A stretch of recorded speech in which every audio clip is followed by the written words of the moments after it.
क्या आप भी फॉरेक्स ट्रेडिंग में पैसा कमाने के बारे में सोच रहे हो, बट कहीं आप इस स्कैम में फंस मत जाना। क्या आप जानते हो बहुत सारे लोग फॉरेक्स में गलत ट्रेड से ज्यादा गलत ब्रोकर से बर्बाद होते हैं। अगर आपके ब्रोकर ने पैसा रोक लिया, विड्रॉ नहीं दिया या डिले कर दिया तो कुछ नहीं कर पाओगे, कहीं नहीं जा पाओगे। अगर ये वीडियो आखिरी तक नहीं देखा तो अगले विक्टिम आप हो सकते हो। फॉरेक्स ट्रेडिंग स्टार्ट करने से पहले ये वीडियो पूरा देख लो। तो अब आपके पास ट्रेडिंग स्टार्ट करने के दो तरीके। पहला तरीका है प्रॉप फर्म फंडिंग। ये ऐसी कंपनीज है जो आपको ट्रेड करने के लिए कैपिटल प्रोवाइड करती है, बट उससे पहले आपको उनका चैलेंज बाय करना पड़ेगा। अगर रूल्स फॉलो करे, रिस्क मैनेज किया, प्रॉफिट कमाया तो 80% आपका, 20% उनका। साउंड्स फेयर, बट यहीं एक ट्रैप भी हो सकते हो। अगर आपने उनके रूल्स तोड़े, अगर आपने ज्यादा लॉस किया तो आपका पूरा अकाउंट बैलेंस जीरो हो जाएगा और आपका अकाउंट भी कैंसिल हो जाएगा। और कहीं ना कहीं बहुत सारी ऐसी कंपनीज काम कर रही हैं जो यही चाहती है ताकि आप उनके चैलेंज बार बार बाय करो, उनको फीस पे करो और वो फीस से अपना मुनाफा कमाती जाए। और जहां आपने रूल्स तोड़े वहां पे आपका पूरा अकाउंट बैलेंस जीरो हो जाएगा। तो बहुत सारी प्रॉप फर्म फंडिंग इंडिया में काम कर रही है, बट आप उनके गूगल रिव्यूज और उनके सारे रूल्स पढ़ने के बाद उनका चैलेंज बाय करना, जो मुझे अच्छी लगती है, उनका लिंक मैंने डिस्क्रिप्शन में डाल दिया है, आप वहां पे जाके भी चेक कर सकते हो। और दूसरा तरीका है अपना अकाउंट अपना पैसा। अपना ब्रोकर चूज करो, उसमें अपना पैसा डालो और अपने हिसाब से ट्रेड करो। बट यहां पे कैच ये है कि कौन सा ब्रोकर चूज करें। बहुत सारे ब्रोकर्स है जिसमें आपको चूज करना पड़ेगा, like XNS, VT market, GT market, fusion market, IC market. इतने सारे ब्रोकर्स हैं जो आपको अलग अलग ऑफर देते हैं। कोई बोलता है कि हम आपको मैक्सिमम लिवरेज देंगे, कोई बोलता है हम आपको लो स्प्रेड देंगे, कोई बोलता है हम आपको विड्रॉल स्पीड फास्ट देंगे।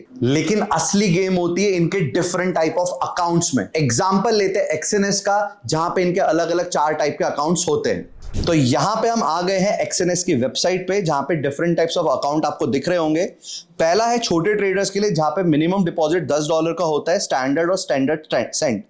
यहां पे जो ब्रोकर होता है वहां पे कोई कमीशन आपसे चार्ज नहीं करता है, बट यहां पे आपसे स्प्रेड के थ्रू चार्ज किया जाता है। स्टैंडर्ड में 0.20 है और स्टैंडर्ड स्टैंड में 0.30।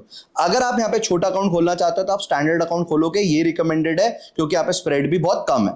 और यहीं अगर आप प्रोफेशनल अकाउंट खोलना चाहते हो, बड़ा अकाउंट खोलना चाहते हो, जहां पे मिनिमम डिपॉजिट $2000 का है, तो यहां पे अगर हम यहां पे देखें कि प्रो में आपको स्प्रेड लग रहा है, लेकिन रॉ स्प्रेड और जीरो में आपको स्प्रेड नहीं लग रहा है और यहां पे कमीशन भी काफी कम है। तो अगर आपको बड़ा अकाउंट खोलना है तो आप जीरो अकाउंट खोलिए। मैंने भी जीरो अकाउंट ही खोल के रखा है ताकि यहां पे आपको स्प्रेड बिल्कुल ना लगे और कमीशन आपको कम से कम लगे। अब सुनो असली स्कैम की बात। यहां पे 2 टाइप के ब्रोकर्स होते हैं। पहला होता है डीडी ब्रोकर्स, डीलिंग ब्रोकर्स, और दूसरे होते हैं नॉन डीलिंग ब्रोकर्स। जो डीडी ब्रोकर्स होते हैं वो आपके ट्रेड्स को अपने पास रखते हैं, मतलब अगर आपने बाय किया तो सेलर वो ब्रोकर बन जाएगा। अब यहां पे दिक्कत क्या है? कॉन्फ्लिक्ट ऑफ इंटरेस्ट, कि अगर आपने पैसा कमाया तो देना किसको पड़ेगा? उस ब्रोकर को, और आपने गवाया तो जाएगा किसकी जेब में? उस ब्रोकर की जेब में जाएगा। तो ऐसे में क्या होता है, आपके एसएल आने से पहले ही आपके ट्रेड को उड़ा देते हैं, स्प्रेड ज्यादा देते हैं और लिवरेज इतनी ज्यादा देते हैं ताकि आप ओवर लिवरेज करके अपना अकाउंट को उड़ा दो, ताकि आप अपना पूरा पैसा उनके पास भेज दो। और वहीं जो एनडीडी ब्रोकर्स होते हैं, नॉन डीलिंग ब्रोकर्स, ये आपके जो ट्रेड्स है